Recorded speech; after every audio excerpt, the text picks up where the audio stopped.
The emergency alarm screamed through the Galactic Council's war room.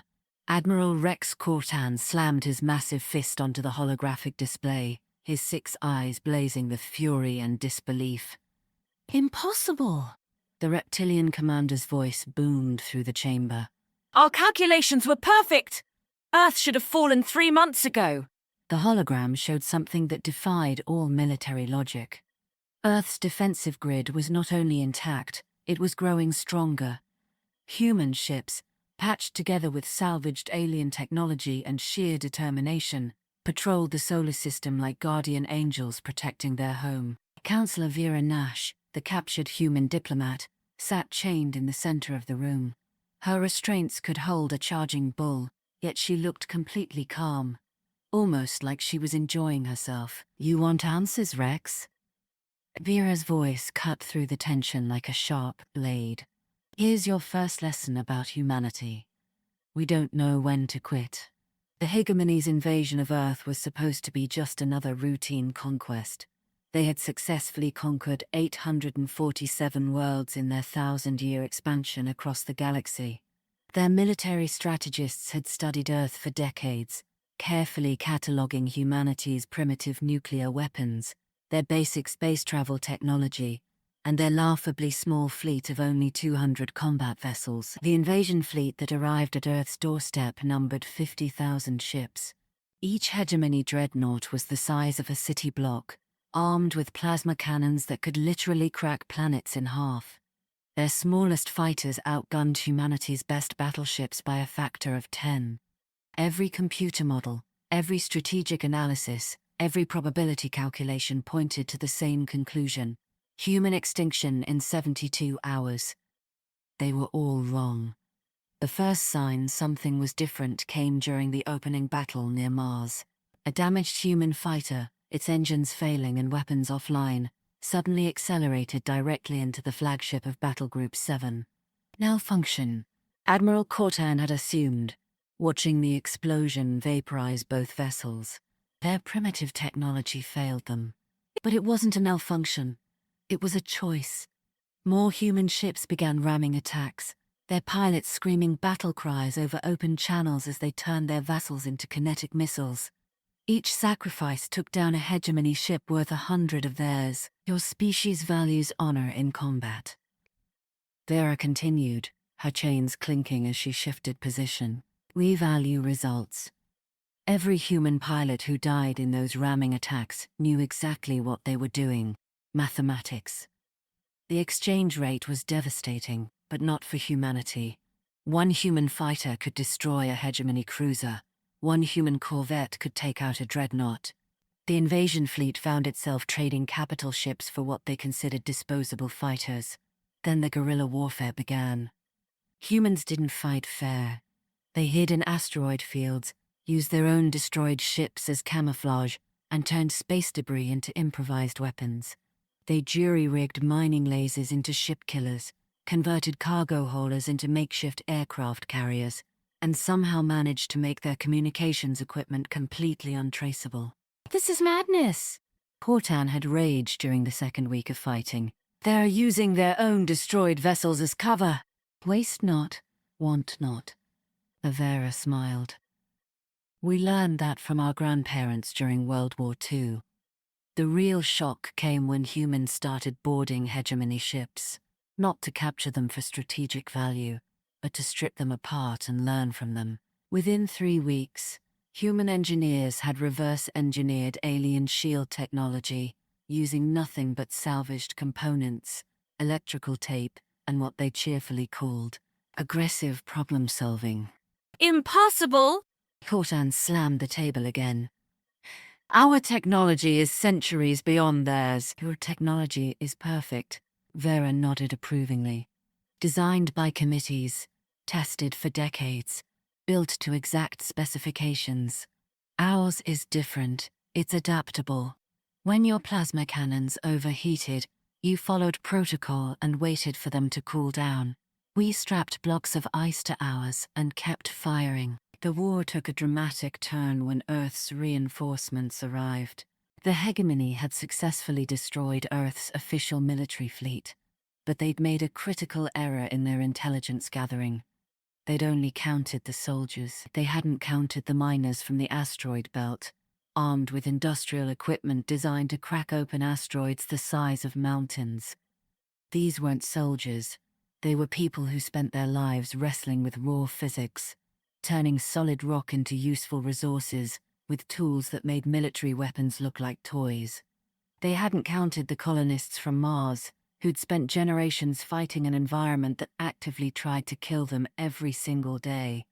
These people had turned survival into an art form, learning to make do with whatever materials they could scavenge from their harsh red world.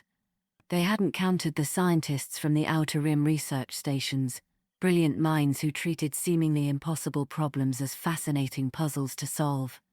When faced with alien technology centuries beyond their understanding, they didn't panic, they got curious. Suddenly, every human in the solar system was combatant. Cargo ships became troop transports. Research stations became weapon foundries. Even civilian vessels joined the fight, their crews wielding everything from military-grade railguns to improvised explosive devices made from household chemicals. You destroyed our military. Vera's voice grew harder, so we made every civilian a soldier. You targeted our ships, so we turned everything that could fly into a weapon. You thought you were fighting Earth's army. You were actually fighting Earth's entire population. The breakthrough moment came during the legendary Battle of Europa. Hegemony forces had cornered the remnants of humanity's fleet near Jupiter's ice moon, preparing for the final assault that would end human resistance forever. Instead, they witnessed something that would be talked about in military academies for the next 1,000 years. Humans had somehow weaponized their own moon, Europa, through a combination of nuclear charges, gravitational manipulation, and engineering that bordered on insanity, had been turned into a massive railgun. It launched chunks of ice and rock at near light speed, creating a barrage that tore through the Hegemony formation like paper. How? Hortan's voice was barely a whisper. How did you move an entire moon? We asked it very nicely. Vera's grin was predatory. Also, about 10,000 nuclear charges placed in very specific locations, some creative use of Jupiter's gravity well, and a lot of prayers to whatever gods were listening. But the moon gun wasn't the real game changer. The real turning point was psychological. For the first time in their 1,000-year history, the Hegemony was afraid. Stories spread through their ranks like wildfire. Tales of human soldiers who fought for days with wounds that should have been fatal. Reports of human ships that somehow kept functioning after taking damage that should have vaporized them. Accounts of rescue missions where humans routinely attempted operations with survival odds below 5%, and succeeded. Your species fights to live, Vera observed, watching Cortan's expressions carefully. We fight to win. There's a difference, a big one. The psychological warfare intensified when humans started leaving messages on their attacks. Not threatening demands or military propaganda, but simple, almost casual statements, spray-painted on the hulls of destroyed Hegemony vessels. We were here. Still breathing. Try harder next time. Thanks for the spare parts. One particularly memorable message, found on a disabled Hegemony flagship, simply read, "Sorry about your ship. Our insurance doesn't cover alien invasions." Slighted by humanity, the effect on Hegemony morale was absolutely catastrophic. Soldiers who had spent centuries conquering worlds across the galaxy began hesitating before routine battles. Veterans with more combat experience than entire human generations started requesting transfers to literally any other front, anywhere else in the galaxy, fighting anyone except humans. The war's end came not through superior firepower or brilliant tactical maneuvering, but through something the Hegemony had never encountered in their 1,000-year conquest of the galaxy: human diplomacy backed by a reputation that had become legendary across the stars. Word of Earth's impossible resistance didn't stay contained to the battlefield. Stories spread through underground networks, whispered in conquered colonies, shared in secret meetings across hundreds of worlds. If humans, with their laughably primitive technology, their tiny population, and their complete lack of military experience, could not only survive, but actually hold off the mighty hegemony, what could other conquered species accomplish if they tried? The answer came quickly. Rebellions erupted across 200 star systems simultaneously. Species that had been peacefully conquered decades or even centuries ago suddenly remembered what freedom felt like. The hegemony, for the first time in their millennium-long history, found themselves fighting desperate battles on multiple fronts against enemies who had learned to fight using human tactics. The Galactic Council's peace offer came with terms that were unprecedented in their history. Full recognition of human sovereignty, immediate technology transfers, a seat on the council with full voting rights, and most importantly, a guarantee that humanity would never again be targeted for conquest. Why?